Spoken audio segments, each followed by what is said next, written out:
কক্সবাজারে বাস মাইক্রোবাসের মুখোমুখি সংঘর্ষে প্রাণ হারিয়েছেন ৫ জন, আহত হয়েছেন ২ জন। সকালে চকরিয়া ফাঁসিয়াখালী হাঁসের দিঘি এলাকায় এ দুর্ঘটনা হয়। স্থানীয়রা জানায়, চকরিয়া থেকে কক্সবাজারে যাচ্ছিল একটি মাইক্রোবাস। হাঁসের দিঘি পৌঁছালে বিপরীত দিক থেকে আসা মার্সা বাসের সাথে মুখোমুখি সংঘর্ষ হয়।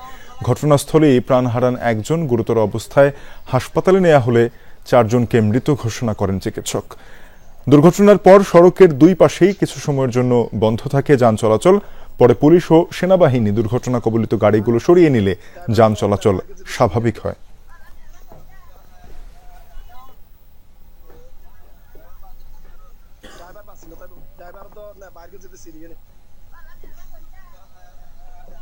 এই দুর্ঘটনার বিষয়ে আরো বিস্তারিত জানাতে সেখান থেকে যুক্ত হয়েছেন সহকর্মী এহসান আল কুতুবী। এহসান, নিহতদের পরিবারের পরিচয় জানা গেছে কিনা, বিস্তারিত জানাবেন আমাদেরকে এই সড়ক দুর্ঘটনার। যারা মারা গেছেন ৫ জন ছিল নোহার যাত্রী। তারা কক্সবাজার বেড়াতে এসেছিলেন কুমিল্লা থেকে আসছিলেন। তারা আজকে সকালে কক্সবাজার থেকে ফেরার পথে কক্সবাজারের চকরিয়া হাঁসের দিঘি এলাকায় মার্সা বাস চট্টগ্রাম থেকে কক্সবাজার মুখী ছিল, সেখানেই মুখোমুখি সংঘর্ষ হয় হাঁসের দিঘি এলাকায়।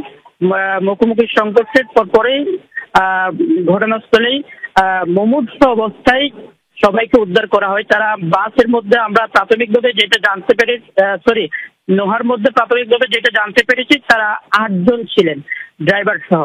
তো তন্মধ্যে ৪ জন হচ্ছেন নারী যারা মারা গেছেন এবং একজন হচ্ছে শিশু। তাদেরকে চকরিয়া হাসপাতালে, স্বাস্থ্য কমপ্লেক্সে এবং মালুমঘাট হাসপাতালে তাদেরকে এই মুহূর্তে নিয়ে যাওয়া হয়েছে। তাদের প্রাথমিকভাবে সেটাই জানতে পেরেছে এবং বাকি ৩ জন আহত অবস্থায় আছেন। আসলে হাঁসের দিঘি, চকরিয়ার এবং হারবাং সহ বেশ কয়েকটি পয়েন্ট রয়েছে যেখানে সবসময় আমরা দেখি যে দুর্ঘটনা ঘটে। আজকে যে ৫ জন মারা গেছেন, এর আগেও কিন্তু অনেক খবর আমরা জানিয়েছি। এখানে অনেকগুলো বাঘ রয়েছে, সেই বাঘগুলোতেই মূলত অ্যাক্সিডেন্টের ঘটনা ঘটে। তো তাদের নাম এবং আরো পরিচয় জানার চেষ্টা করছি আমরা পরবর্তীতে আপনাদের